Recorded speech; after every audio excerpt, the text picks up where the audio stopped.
¿Cómo están, amados hermanos?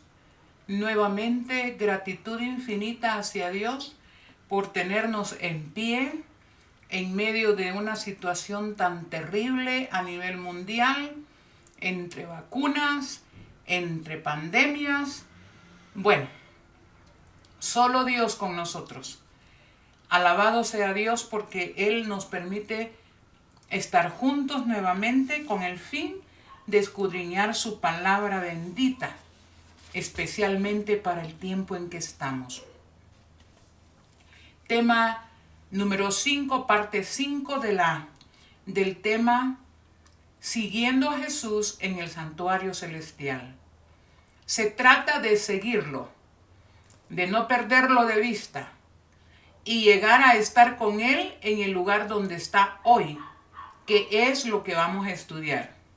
De las tres fases del ministerio redentor de Jesús, ahora vamos a ubicarnos en la fase número 3, de acuerdo al santuario y a sus compartimientos. Así es que vamos a orar para pedir la unción del Espíritu Santo, como siempre lo pedimos. Oremos. Amado Dios, nuevamente estamos enfrente tuyo, humillados, reconociendo que eres el único ser que merece ser adorado. Estamos delante de ti con el deseo de descargar nuestros pecados, confesarlos delante de ti, para que nuestra mente y nuestro corazón pueda ser liberado de todo vestigio de pecado, que nuestra mente quede limpia, que tú puedas impresionar nuestras mentes al estudio de tu palabra en esta oportunidad. Suplicamos humildemente que no nos abandones, que no nos dejes y que no permitas que nos alejemos de ti.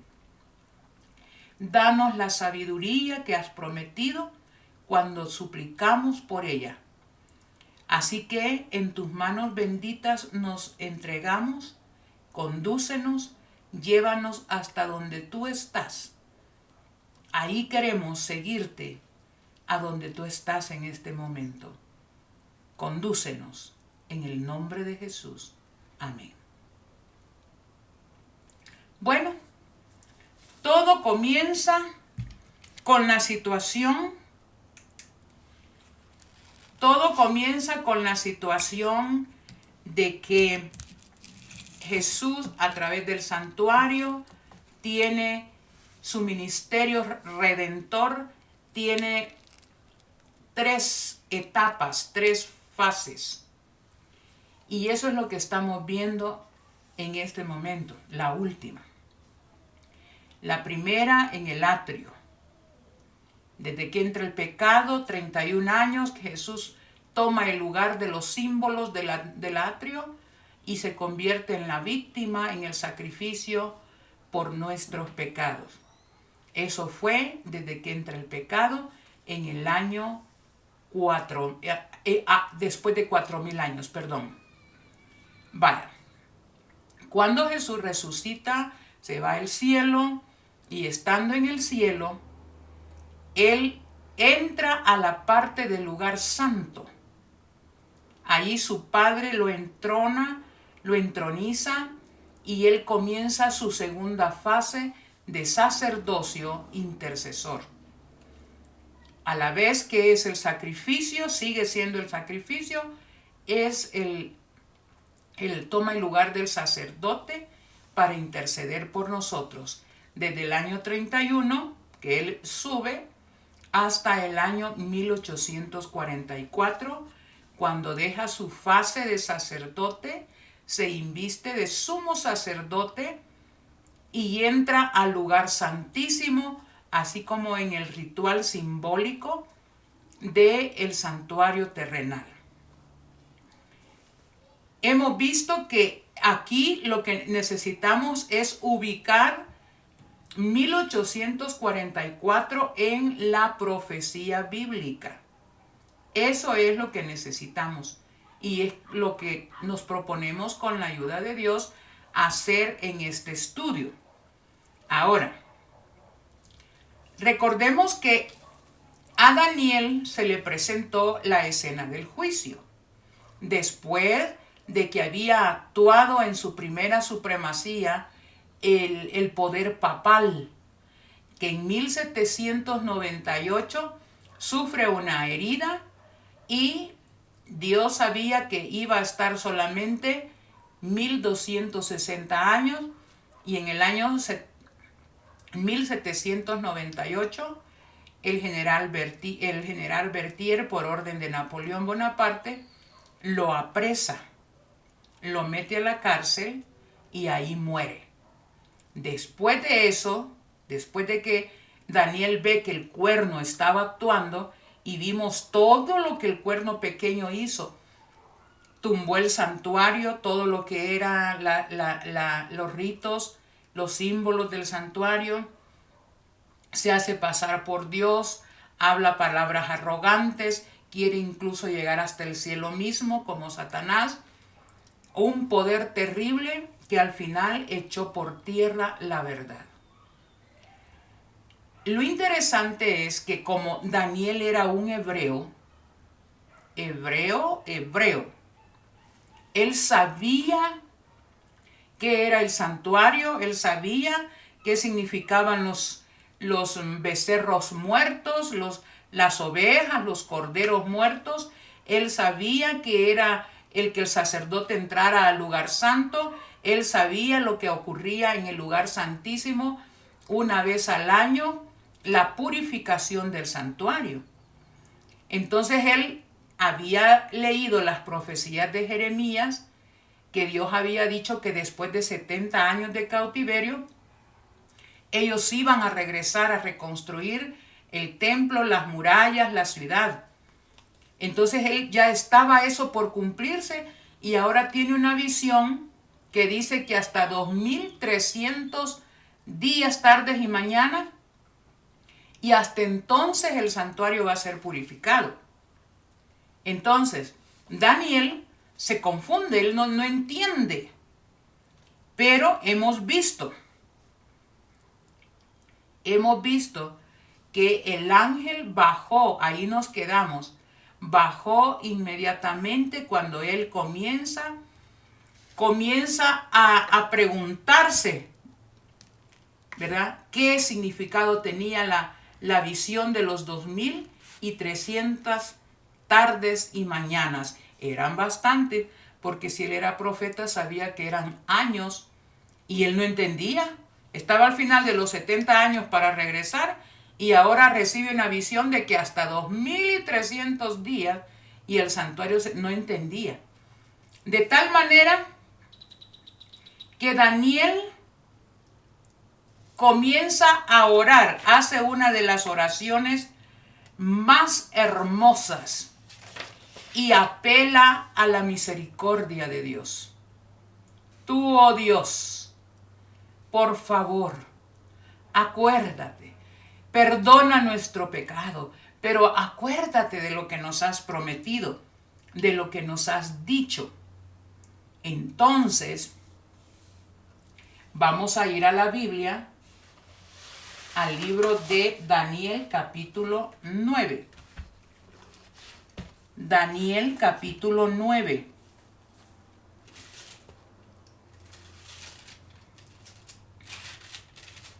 En el capítulo 9 pasa, y aquí es donde nos quedamos en el tema de ayer, el tema anterior a este.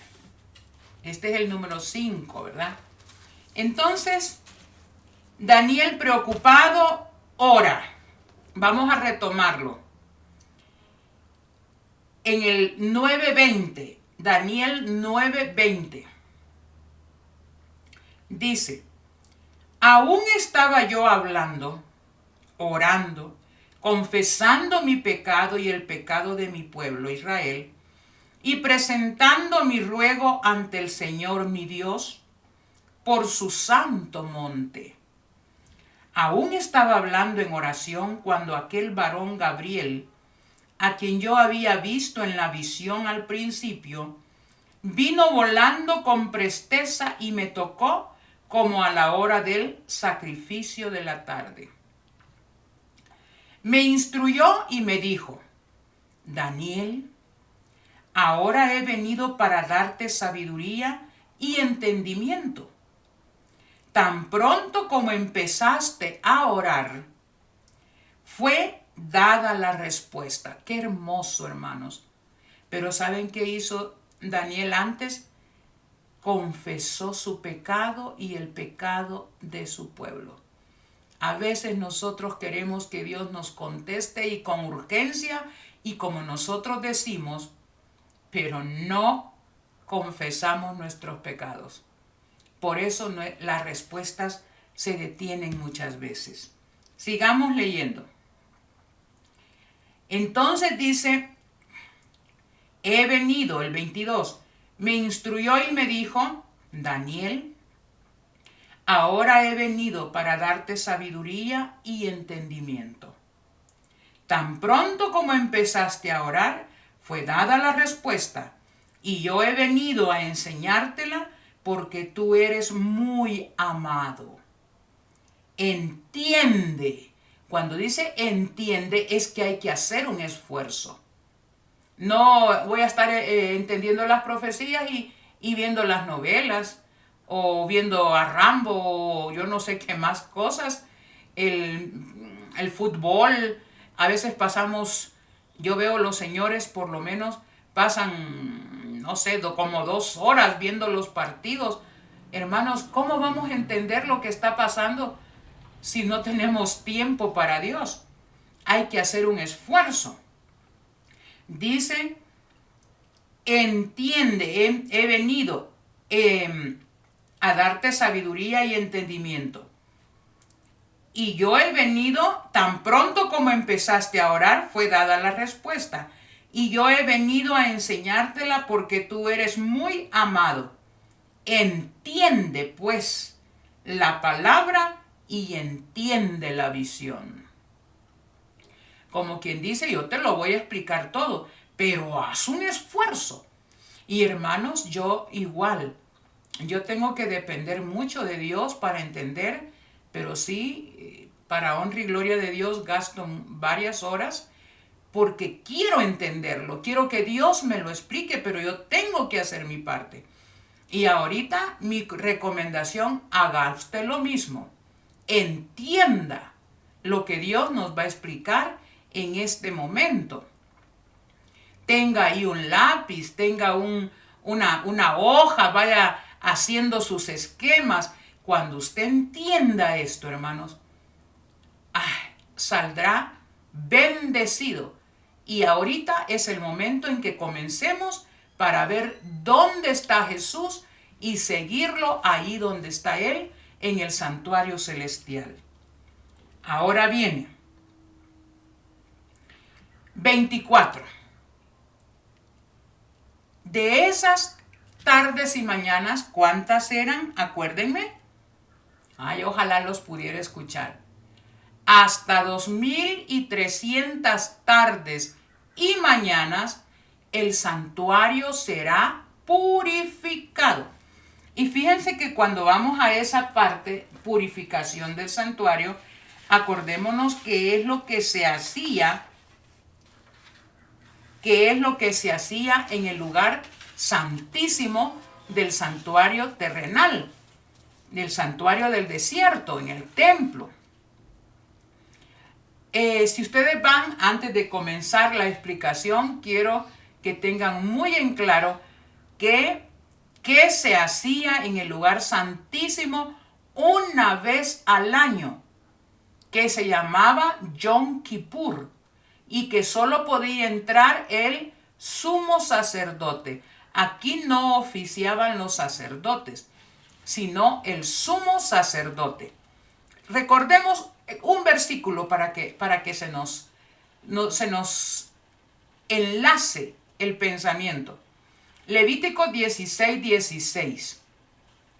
La palabra de Dios dice: así purificarán el santuario. ¿Qué se hacía el día del Yom Kippur, el día de la expiación? Purificar el santuario. Ese día estaba representando la tercera y última fase del plan de redención hecho por Dios y dado a Moisés en el monte. Así purificará el santuario de las impurezas de los israelitas, de sus rebeliones y de todos sus pecados. Es que el santuario estaba contaminado. Ahí donde Jesús estaba, en el santuario celestial, que se manifestaba la presencia de Dios en el lugar santísimo, ahí estaba la misma presencia de Dios y había una cortina para que el pecador no fuera muerto cuando vieran la gloria de Dios manifestada en el arca, en el lugar santísimo.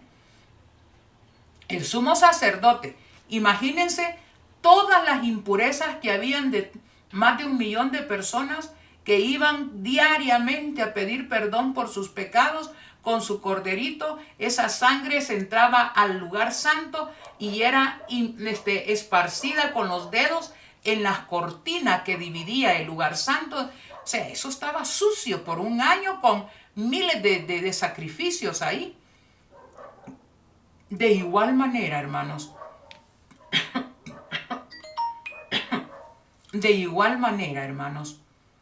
¿cómo es que el santuario celestial, donde todo es pureza, todo es santidad, ahí no se conoce el pecado, ni idea del pecado? ¿Cómo es que el santuario celestial está contaminado y tiene que ser purificado? Hay 2 maneras, hermanos, de explicar esto, y lo voy a explicar previo. Miren,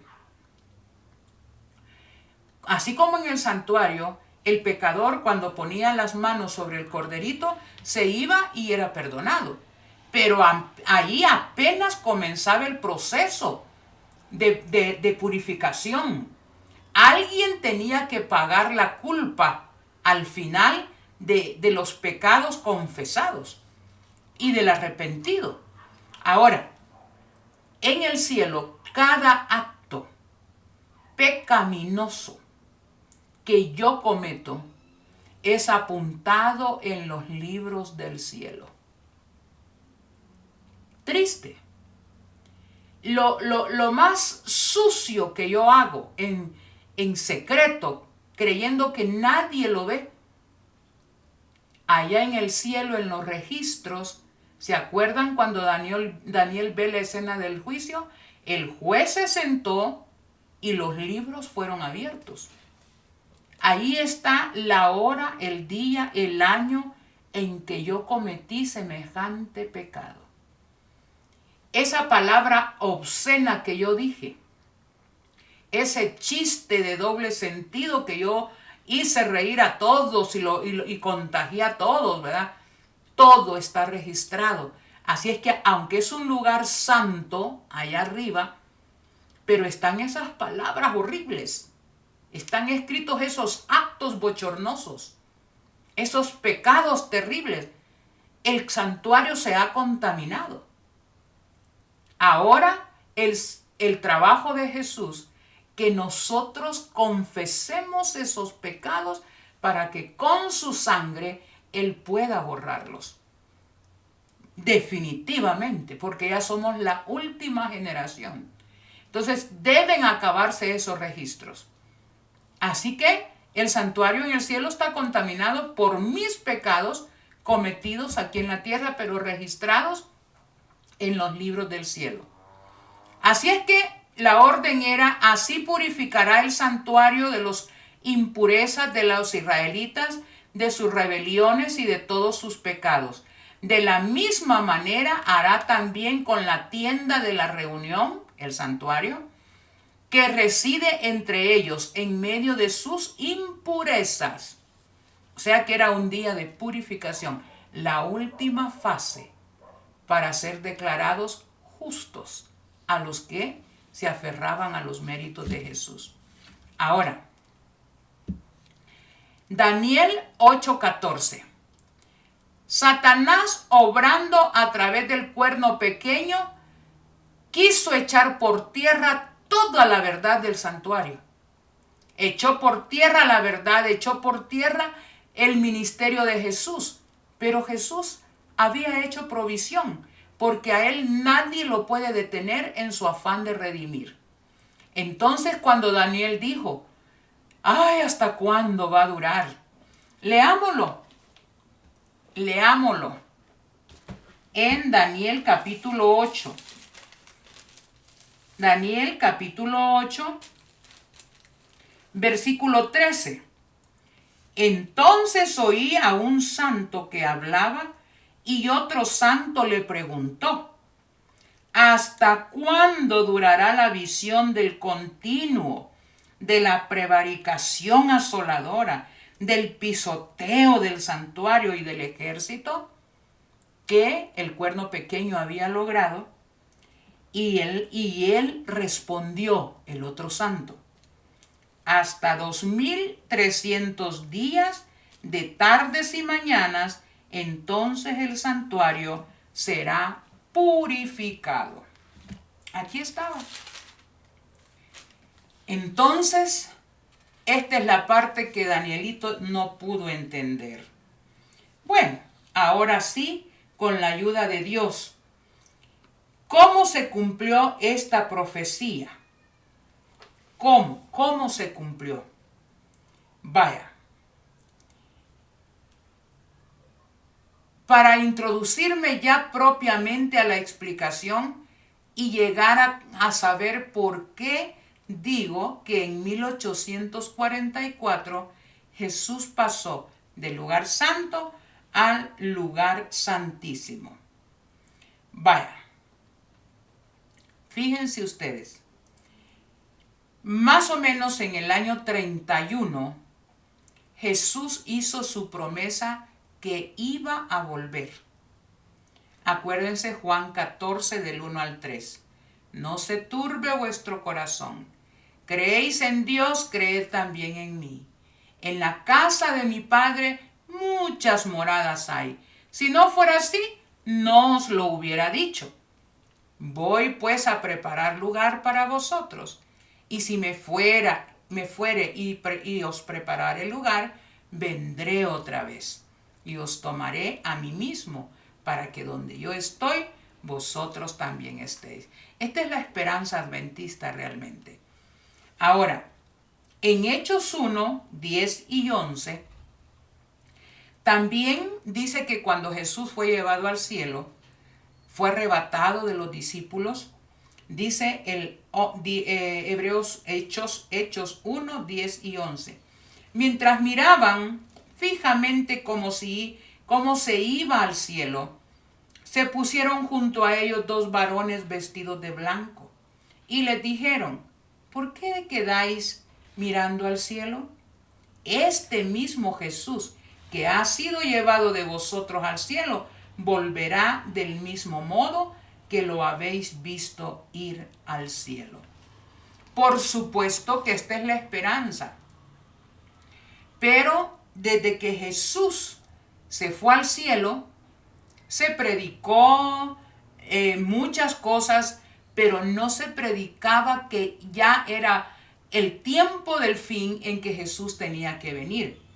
Para recordar eso, Jesús dio el Apocalipsis. Y en Apocalipsis capítulo 6, del 12 al 17, se abre el sexto sello. El sexto sello tiene que ver con señales que ya desde ahorita como estamos, esas señales ya se cumplieron, pero otras están por cumplirse. Dios, de alguna manera, la humanidad estaba en sus cosas de humanidad, ¿verdad? Pero nadie decía con urgencia, Jesús viene, estamos en el tiempo del fin. Entonces, lo que pasó fue que Jesús dejó ciertas señales para despertar a la raza humana, como sonar las campanadas de decir, hey, prepárense porque esto ya es el tiempo del fin. ¿Cómo lo sabemos? Fíjense ustedes, lean rápidamente conmigo Apocalipsis capítulo 6 del 12 en adelante. Leamos rápidamente porque yo creo que no voy a explicar todo esto paso a paso, pero sí algunas cosas para que entendamos. Miré cuando él abrió el sexto sello. Se produjo un gran terremoto. El sol se ennegreció como saco de silicio. La luna se volvió como sangre y las estrellas del cielo cayeron sobre la tierra como la higuera echa sus higos cuando es sacudida por un fuerte viento. El cielo se replegó como un pergamino. ¿Saben que esas señales que acabo de leer, dice, hubo un gran terremoto? El sol se ennegreció como saco de silicio, la luna se volvió toda como sangre y las estrellas cayeron como nunca antes la raza humana había visto. ¿Saben que estas señales ya pasaron? Y el cielo se replegó como un pergamino. Eso no ha pasado, que se enrolla, y todo monte y toda isla fueron removidos de su lugar.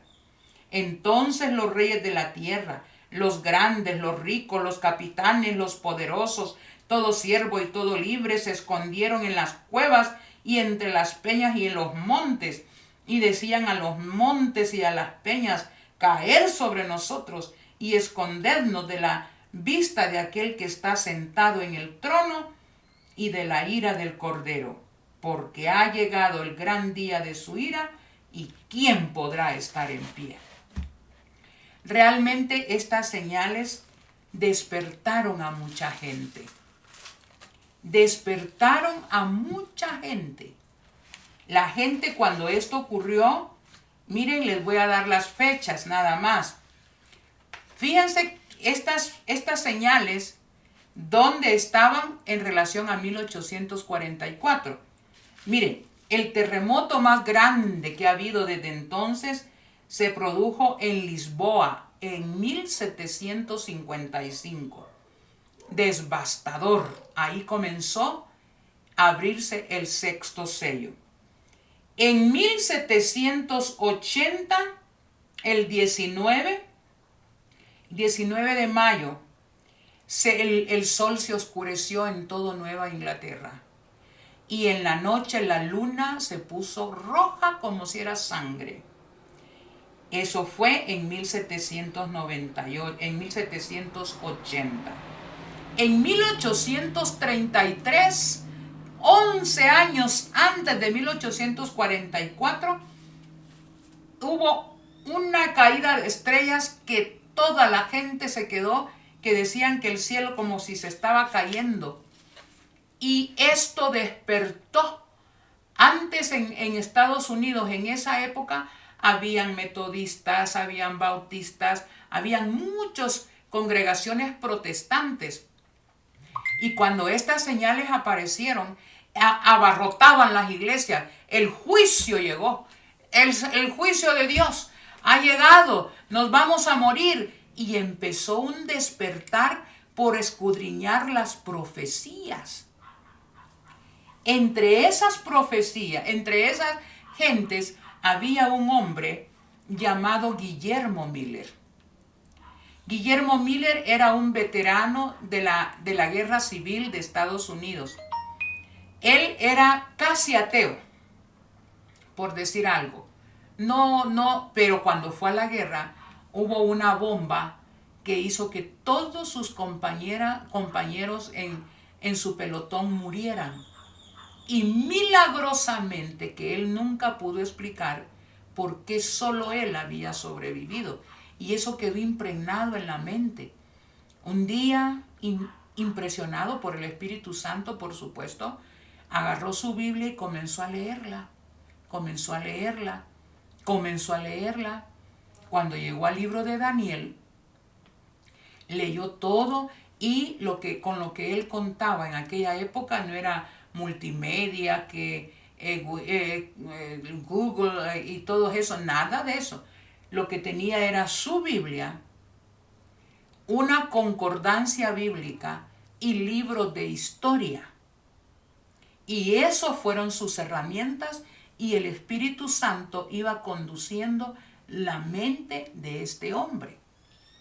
Cuando llegó a donde estamos nosotros, hasta 2300 tardes, ya él había descubierto sobre la imagen de Nabucodonosor, los imperios representados por las bestias, el cuerno pequeño, todo esto a través de la historia él lo había entendido.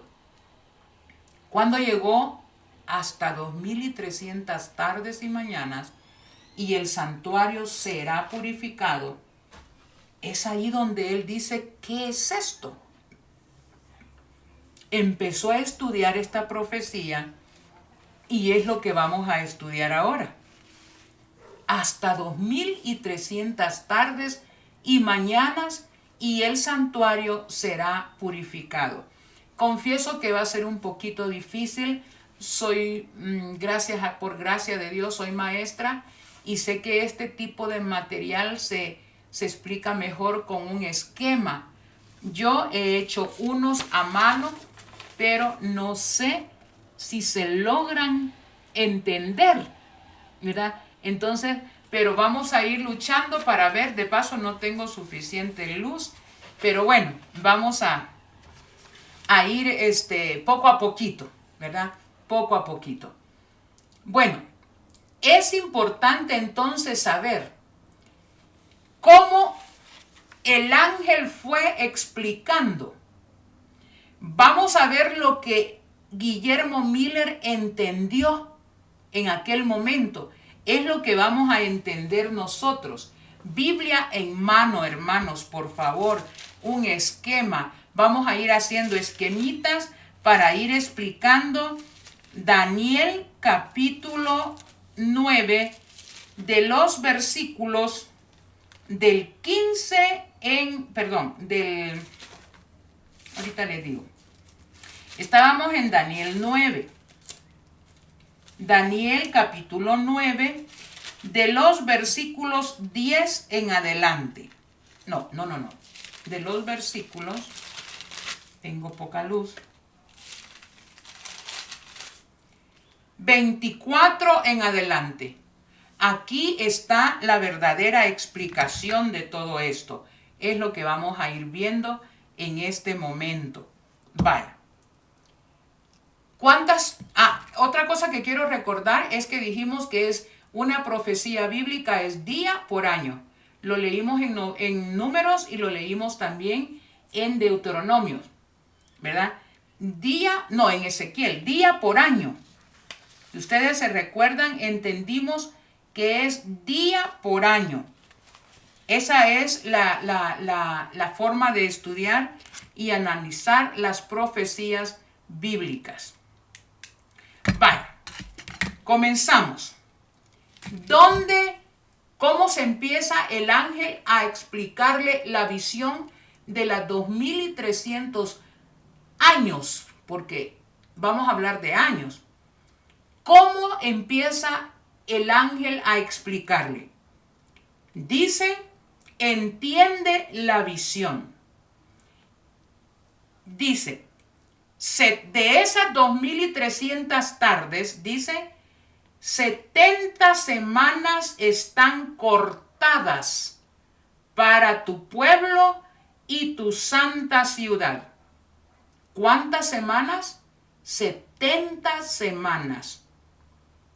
Están cortadas. ¿Cortadas de dónde? De los 2300 días o años. 70 semanas. Y si es día por año, si nosotros multiplicamos 7 por 7, 49, agregamos un 0 y tenemos que 70 semanas equivalen a 490 años. 70 semanas de las 2300, 70 semanas están cortadas para tu pueblo. ¿Qué iba a pasar? ¿Qué era lo que Dios esperaba al darle a la nación judía 490 años o 70 semanas? Veamos en la Biblia. Aquí vamos. Dice, 70 semanas están cortadas para tu pueblo y tu ciudad santa. ¿Para qué? Para que acabara la prevaricación, poner fin al pecado, expiar la iniquidad, traer la justicia de los siglos, que era Jesús, que iba a nacer de la nación judía, sellar la visión y la profecía. Sellar la visión quiere decir que se iba a cumplir ¿Cómo selló Jesús la visión y la profecía? Por 4000 años, los profetas habían dicho que Jesús iba a nacer de la nación judía. Y así como vimos las fiestas, que el Cordero Pascual iba a ser muerto en el día en que moría el Cordero, ese día iba a morir Jesús. Todo lo que los profetas habían dicho a través del santuario se tenía que cumplir con la primera venida de Jesús. Dice, sellar la visión y la profecía, ungir al santo de los santos. El ungimiento equivale al bautismo de Jesús. Todo eso estaba aquí profetizado matemáticamente. Entonces, ¿qué iba a pasar en esas 70 semanas? ¿Qué iba a ocurrir? Todo esto. Era el tiempo que Dios le iba a dar de gracia a la nación, sabiendo que ellos mismos iban a crucificar a Jesús. Pero aún así, la misericordia a partir de entonces les iba a dar 490 años para que la nación recapacitara, que entendiera, que se salvara. Dios es así. No hace nada que no avise antes. Bueno, comenzamos. Entonces, 70 semanas. Ahora, el problema es cuando comienzan tanto los 2300 días como cuando comienzan las 70 semanas. Las 70 semanas y los 2300 días comienzan en la misma fecha. Ahí donde arranca, tenemos que arrancar y Dios mismo dice la fecha cuando eso iba a empezar a contar. Tanto las 70 semanas para el pueblo judío como los 2300 días hasta ¿dónde? Esto es lo que vamos a encontrar. Miren todo lo que tenía que ocurrir. Leamos el 25. Conoce y entiende. Otra vez, un esfuerzo, hermanos, no se me duerman. Conoce y entiende. Aquí está la fecha de arranque, miren. Que desde que salga la orden de restaurar y reedificar a Jerusalén, hasta el Mesías príncipe, ¿ya? Habrá, mire cómo se desglosan las 70 semanas. Habrá 7 semanas de las 70. Aquí hay otra división. 7 semanas, 49 años. 7 por 7, 49 años. Más 62 semanas. Después de ese corte de 7 semanas, iban a haber 62 semanas. 434 años. ¿Para qué? Sigamos leyendo. Conoce y entiende que desde que salga la orden para restaurar y reedificar a Jerusalén hasta el Mesías príncipe habrá 7 semanas. Ya aquí, estas 490 semanas ya tenían que ver con Jesús apareciendo en la historia. Dice, hasta el Mesías príncipe habrá 7 semanas más 62 semanas. La plaza y la muralla se reedificarán en tiempos angustiosos. Después de las 62 semanas, le quitarán la vida al Mesías, y no por sí mismo. Y el pueblo de un príncipe que ha de venir destruirá la ciudad y el santuario. Su fin vendrá como una inundación, y hasta el fin de la guerra será talada con asolamiento. Y en otra semana, porque ya aquí van 7 semanas más 62 semanas, hacen 69 semanas. Iba a pasar todo esto. Pero quedaba una, la última. ¿Qué iba a pasar en esa última semana? Dice, después de las 62 semanas, le quitarán la vida al Mesías, no por sí mismo, y el pueblo de un príncipe que ha de venir destruirá la ciudad y el santuario. Su fin vendrá como una inundación, y hasta el fin de la guerra será talada con asolamiento. Hasta la destrucción de Jerusalén está involucrado aquí. En otra semana, en la última, de las 70, la última, en otra semana confirmará el pacto a muchos. Y a la mitad de esa última semana hará cesar el sacrificio y la ofrenda. Todo esto ya lo vamos a explicar. Y sobre el ala del templo uno ejecutará la abominación asoladora hasta que la ruina decretada caiga sobre el desolador. Aquí están, hermanos, explicadas las 70 semanas. Vaya, vamos a hacer lo siguiente. En esta, vaya, veamos este esquemita, a ver si me lo alcanzan a ver. No hay suficiente luz. El primer esquema, el de arriba, abarca 2300 años. No tiene fecha de inicio ni de final, solo está el tiempo.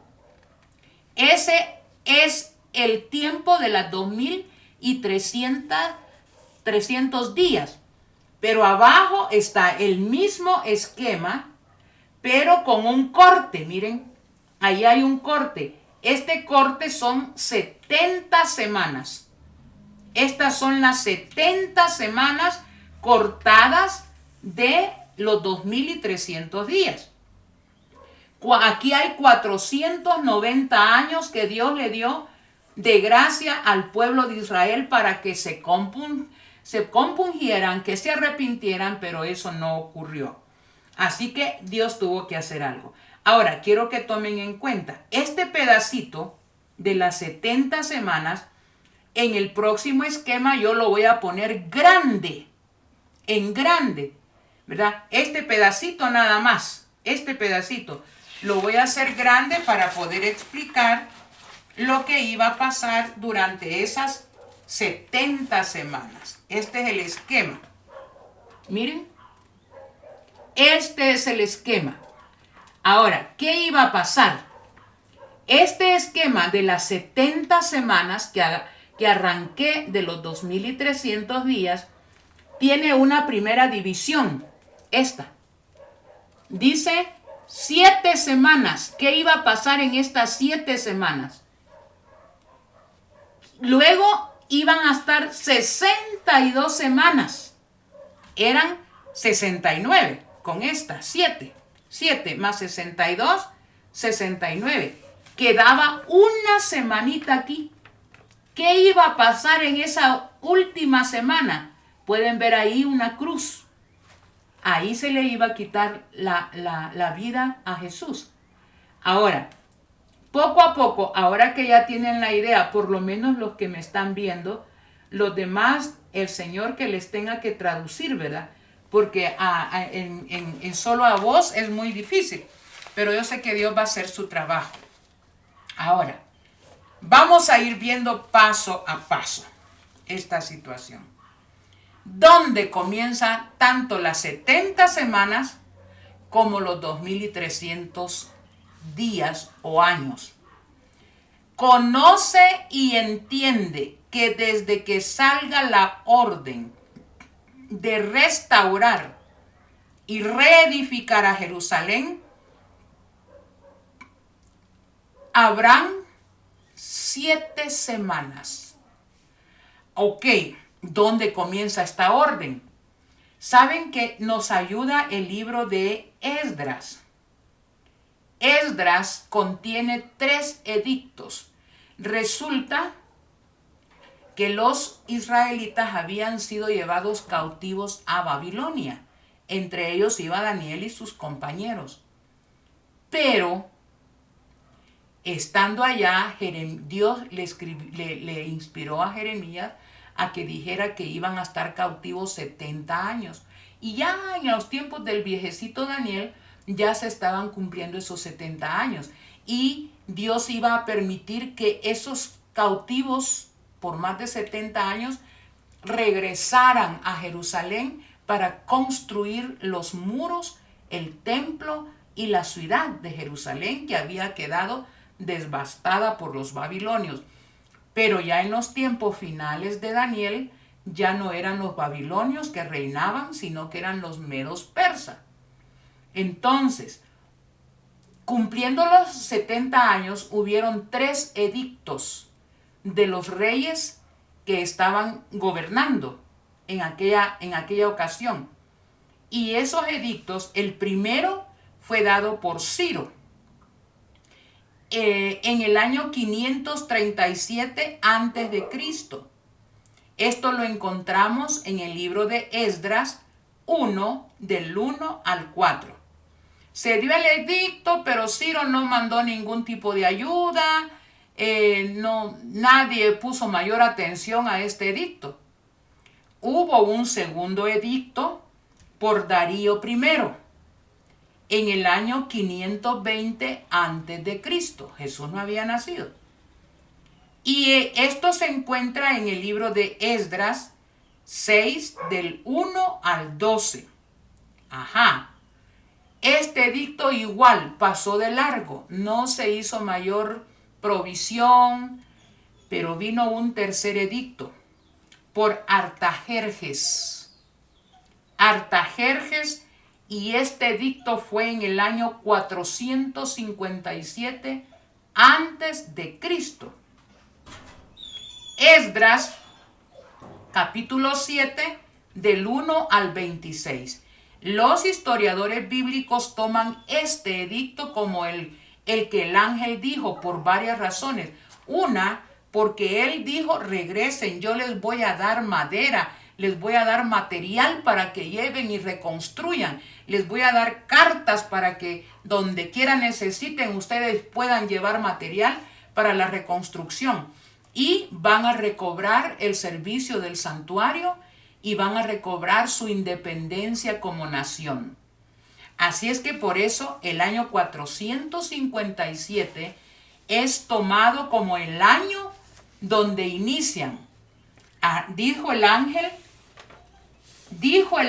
a Daniel, conoce y entiende que desde que salga la orden de restaurar y reedificar a Jerusalén, hasta el Mesías príncipe, habrán 7 semanas, más 62 semanas, más 1 semana. Así es que tanto los 2300 días como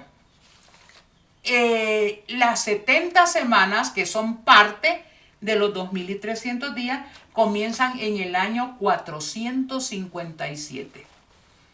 En la historia, ese año comienza la obra de reconstrucción de todos los judíos que regresaron a la patria, a Jerusalén, para construir.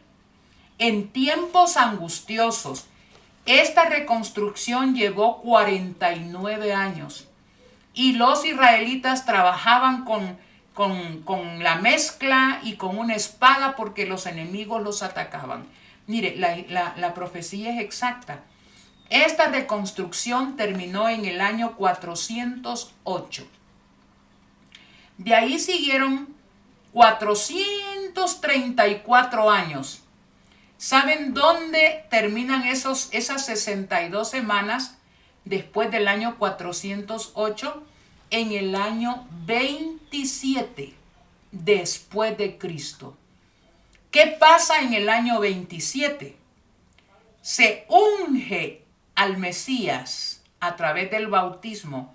Cuando Dios dijo, cuando Juan el Bautista lo bautizó y dijo, he aquí el Cordero de Dios. Pero cuando él lo bautizó, dijo, este es mi Hijo amado, en el cual tengo complacencia, y el Espíritu Santo descendió, y Jesús fue ungido para comenzar su obra, su ministerio terrenal. Se unge y se sella la visión. El Cordero Pascual. ¿Se acuerdan que hemos estado hablando del Cordero Pascual? Pues ahora se sella esa visión, se sella la profecía, porque dentro de 3 años y medio, a partir del 27, Jesús iba a tomar el lugar de ese Cordero en los ritos del santuario. Dice que a la mitad de la semana, en el año 31, a mitad de la última semana, se quita la vida al Mesías. Dice que Jesús se ofrece como la víctima, como la oveja, como el verdadero Cordero de Dios que quita los pecados del mundo. ¿Y qué pasa? ¿Hasta dónde llegan las 70 semanas? Si vamos contando año por año, al final los 490 años de las 70 semanas terminan en el año 34. ¿Y qué ocurre en el año 34? Después de Cristo, por supuesto. El pueblo judío mata al discípulo de Jesús, a Esteban. El consagrado Esteban, un hombre de Dios, es muerto por la nación judía, apedreado. Y Esteban dice cuando está muriendo, Señor, perdónalos porque no saben lo que hacen. Y exactamente en el año 34, el pueblo de Dios deja de ser el pueblo escogido de Dios. Y el evangelio comienza a pasar a los gentiles. 70 semanas están determinadas para tu pueblo. ¿Para qué? Para acabar la prevaricación, poner fin al pecado, expiar la iniquidad, traer la justicia de los siglos, sellar la visión y la profecía y ungir al santo de los santos. Todo eso tenía que pasar en las 70 semanas. Ahora, ya explicamos tanto la profecía de los 2300 tardes y mañanas como las 70 semanas que son cortadas de ahí, comienzan en el año 457. Lo tremendo es, fíjense bien, que si a los 2300 años que duraba tremenda profecía matemáticamente comprobada, esto no puede ser un error. Dios nunca hace al batazo. Dios es correcto, exacto. Si a 2300 tardes y mañanas, que son los días de esta profecía, quitamos las 70 semanas, que son 490 años, ¿sabe cuánto nos quedan? Haga la cuenta ahí. 2300 menos 490 años. Y van a encontrar algo como 1810 años. 1810 años. O sea, lo voy a poner aquí. Aquí. Vaya, 2300 días. le quitamos las 70 semanas, que son 490 años. Decimos 2300 menos 490 nos da 1810 años.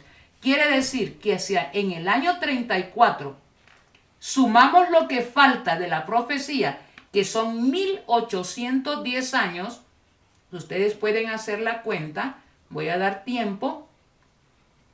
Vale, el año 34 terminan las 70 semanas de gracia para los judíos. En el año 34, ¿verdad? Vaya, si a los 2300 les quitamos 490 años, nos quedan 1810 años. Vaya, si estamos aquí y faltan de aquí del año 34, donde tengo mi dedito, año 34, le agrego, le sumo 1810 años, aquí llego al año 1844. ¿Se dan cuenta? Esto es algo exacto, perfecto de parte de Dios. Los 2300 días comienzan en el año 457, 7 semanas, más 62 semanas, más una semana, hacen 70 semanas. 490 años, se los quito a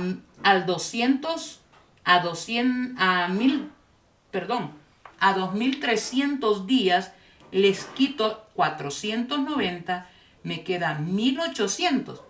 Y aquí en el año 34 le sumo 1800 y llego 1810 y llego al año 1844.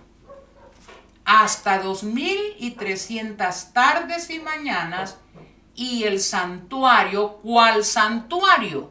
Por lo que hemos estado estudiando, ¿cuál santuario? Y el santuario del cielo, porque ya santuario en la tierra en 1844 no existía. Fue destruido en el año 70 por Tito, el templo de Jerusalén. Ya no había santuario. ¿Cuál era el santuario que se iba a purificar? El que está en el cielo. Para eso tenía Jesús que pasar del lugar santo al lugar santísimo. ¿En qué año? Hasta 2300 tardes y mañanas, y el santuario será purificado. Iba a ser expiada la culpa, purificado el santuario, y el juicio. ¿Se acuerdan que eso era lo que significaba el día de Yom Kippur? Allá era un día, aquí es un periodo de tiempo. Hasta 2300. Esto es lo que Guillermo Miller descubrió. Y ahí Guillermo Miller comenzó a predicar. Pero hubo una situación. La profecía, hasta los más intelectuales de la época decían, es correcta. Los tiempos son correctos. Las fechas son correctas, todo. Y se comenzó a predicar que el santuario purificado era la tierra, aunque la tierra en ninguna parte de la Biblia es tomada como santuario. Pero eso fue lo que ellos interpretaron. Toda la profecía fue realmente espectacularmente estudiada, analizada y predicada.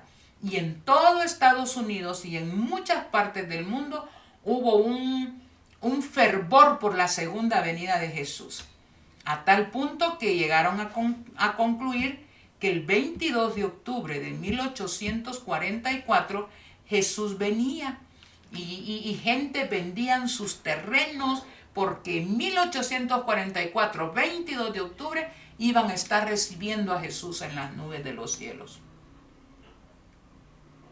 Aparentemente esto es lo que se conoce en el movimiento adventista millerita como el gran chasco.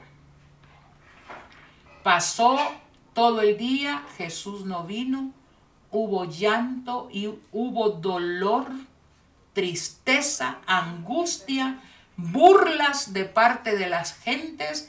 Fue algo terrible. ¿Qué pasó? Se comenzó a predicar: temed a Dios y dadle gloria, porque la hora de su juicio ha llegado. El juicio de Dios está presto. Y cuando iban a la profecía y lo comprobaban, estaba correcto. ¿Qué pasó? Muchos, cuando llegan a esta parte en el adventismo, muchas personas dicen: los adventistas son mentirosos, interpretaron mal la profecía y ellos surgen de un chasco. Y yo quiero decirles que es un aparente chasco. Un chasco que estaba realmente, ya estaba profetizado que así iba a ser. Y antes de ir a explicar esa parte, que tal vez la vamos a dejar para mañana, no quiero abusar mucho, no quiero meter demasiado para que lo poco lo vayan ustedes comprendiendo. Pero sí voy a hacer una comparación. ¿Sabían ustedes que la iglesia apostólica, la iglesia que Jesús fundó cuando estuvo aquí en la tierra, la fundó él mismo, sobre él mismo y sobre los apóstoles, sobre los discípulos? ¿Sabían ustedes que también surge de un chasco? ¿Quieren ustedes comprobarlo? ¿Quieren seguirme? Vayan conmigo, por favor. Agarren sus Biblias y ustedes van a ver que aparentemente también la iglesia primitiva fue fundada sobre un aparente chasco. Jesús dijo vamos a Lucas 24:19. Lucas 24:19. Esto lo que vamos a leer es cuando Jesús había resucitado en el primer día de la semana y iban unos discípulos de él para Emaús. Iban tristes, desconcertados, chasqueados por lo que había ocurrido el viernes en Jerusalén. Iban hablando de eso y Jesús se puso a la par de ellos. Y dice, entonces él les preguntó a los discípulos, Jesús resucitado, ¿qué cosa? Ellos dijeron, lo de Jesús Nazareno, un profeta poderoso en palabra y en palabra delante de Dios y ante todo el pueblo. ¿Y qué pasó? Dijo Jesús. Nosotros esperábamos que él era el que iba a redimir a Israel. Pero hoy es el tercer día que esto ha sucedido. Murió, lo mataron. Y ahí iban, desconcertados, chasqueados. Ellos reconocieron que Jesús era el Mesías, el que los iba a liberar de los romanos como pueblo. Pero se habían olvidado que Jesús era el que viene a redimir, no de un poder político, sino de un poder espiritual que tiene atado al pueblo de Dios. Esto fue el problema, hermanos. ¿Por qué se chasquearon? ¿Falló la profecía? ¿Falló la profecía de las fiestas judías, del santuario? ¿Qué falló? Todos los profetas habían hablado de Jesús. La última que acabamos de leer, ahí dice clarito, a la mitad de la semana hará cesar el sacrificio. ¿Saben por qué hizo cesar el sacrificio? Porque el cordero que le correspondía morir en el día de la Pascua se escapó, porque él, el verdadero cordero, cesó el sacrificio allá, porque él era el verdadero sacrificio. Y los discípulos, Jesús les explicó. Entonces el 25 dice, Lucas 24:25. Entonces Jesús les dijo, simples y lentos de corazón para creer lo que anunciaron los profetas.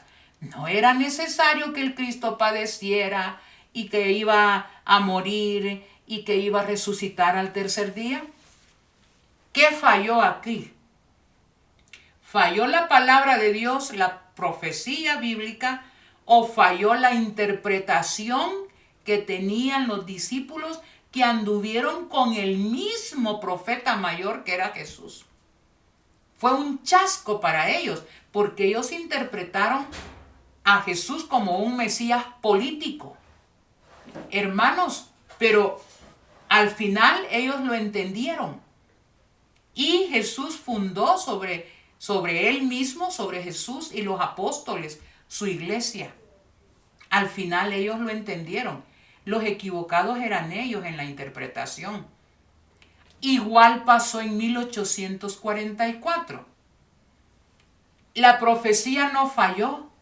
Simplemente la profecía decía que el lugar santísimo, el santuario, iba a ser purificado. El sumo sacerdote real, que era Jesús, pasó del lugar santo al lugar santísimo a oficiar la tercera fase de su ministerio sacerdotal. Los pobres abajo, la mente, ¿verdad? Se les confundió en cuanto al significado del momento. Por eso el ángel de Apocalipsis capítulo 14, versículos 7 dice, diciendo a gran voz: temed a Dios y dadle gloria, porque la hora de su juicio ha llegado. El día de juicio realmente, que estaba simbolizado por el Yom Kippur, ahora en el cielo se estaba comenzando a dar en toda su fuerza. Desde 1844, el Señor Jesús está en el cielo como nuestro sumo sacerdote. ¿Qué está haciendo? También se le coronó como juez. Juicio. Pero lo maravilloso de esto, hermanos, es que el juez sigue siendo nuestro intercesor y sigue siendo nuestro sacrificio.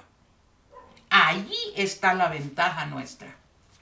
Queridos hermanos, estamos en la última fase, pero estamos llegando al final de esa fase de juez, de intercesor y de sacrificio, que Jesús está en el cielo para purificar a su pueblo, y lo que Él quiere es declararnos justos.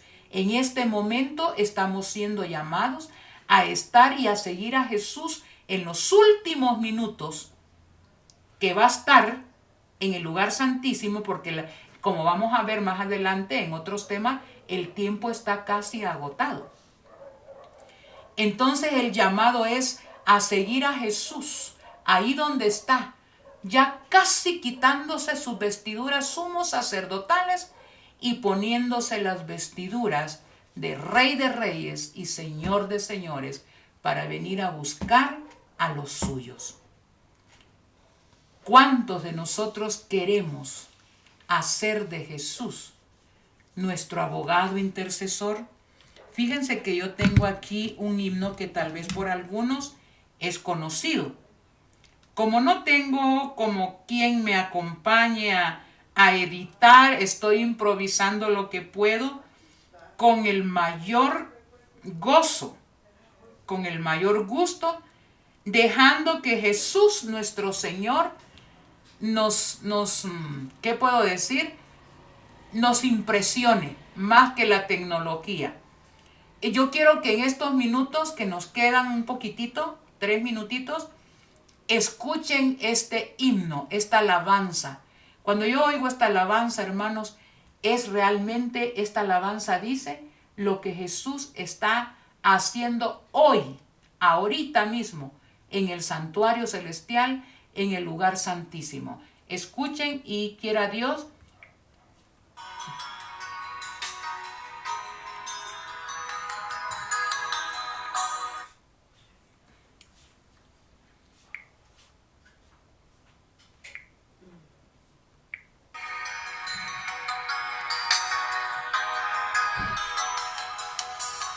Acerco a tu trono, mi Señor.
Es impresionante este himno, algunas vistas donde ahí está un pecador y Jesús está a su lado como abogado, como intercesor, como el sacrificio, para que a la hora de presentarse ante el Padre, como dice ahí, purifícame con la sangre preciosa de Jesús. Cámbiame, acepta mi confesión. Hermanos, si hay algo que Jesús le urge a esta altura del tiempo, es declararnos justos delante del Padre. Pero Él no puede hacer, aunque tiene la autoridad, tiene dio su vida por eso, pero Él no puede hacer ese trabajo si nosotros no vamos humildemente a Él a confesar el pecado, a que Él nos purifique y nos declare justos delante del Padre. Que Dios bendiga a cada uno. No queda mucho tiempo. Estos temas van a seguir poco a poco y vamos a llegar a la conclusión. Este es el momento en que tenemos que estar por la fe allá en el santuario celestial, en el lugar santísimo, siguiendo a Jesús. A este punto quería llegar. 1844 se comenzó el juicio investigador, pero ese juicio está llegando a su final. La oportunidad de salvación se está acabando. Acudamos a Jesús mientras pueda ser posible nuestra salvación. Llegará un momento en que Él no podrá ayudarnos. Que Dios bendiga a cada uno. Oremos. Glorioso Dios de bondad, aquí estamos, reconociendo tu eterno amor hacia nosotros. Gracias, porque tu misericordia ha sido por más de 6,000 años, nos ha soportado con paciencia, como raza humana rebelde. Pero entendemos por tu palabra que hemos llegado al final del conflicto. que tu obra de intercesión muy pronto se terminará, porque necesitas vestirte como Rey de Reyes y Señor de Señores y venir por tu propiedad, que es la iglesia, purificada y declarada justa, sin mancha ni contaminación. Y ese trabajo hay que hacerlo en este momento. Danos humildad de espíritu para poder comprender nuestra situación urgente. Que tu Santo Espíritu nos ayude, nos convenza de pecado, de justicia y de juicio, y que busquemos a nuestro abogado, a nuestro juez, a nuestro intercesor, a nuestro sacrificio. Solo tú puedes, Señor, grabar estas verdades hermosas y eternas en nuestras mentes y en nuestros corazones. Recíbenos tal cual somos, pero con el deseo de reflejar tu hermoso carácter en nuestras vidas. Acéptanos, oh Dios, sálvanos en el nombre de Jesús. Amén. Amén.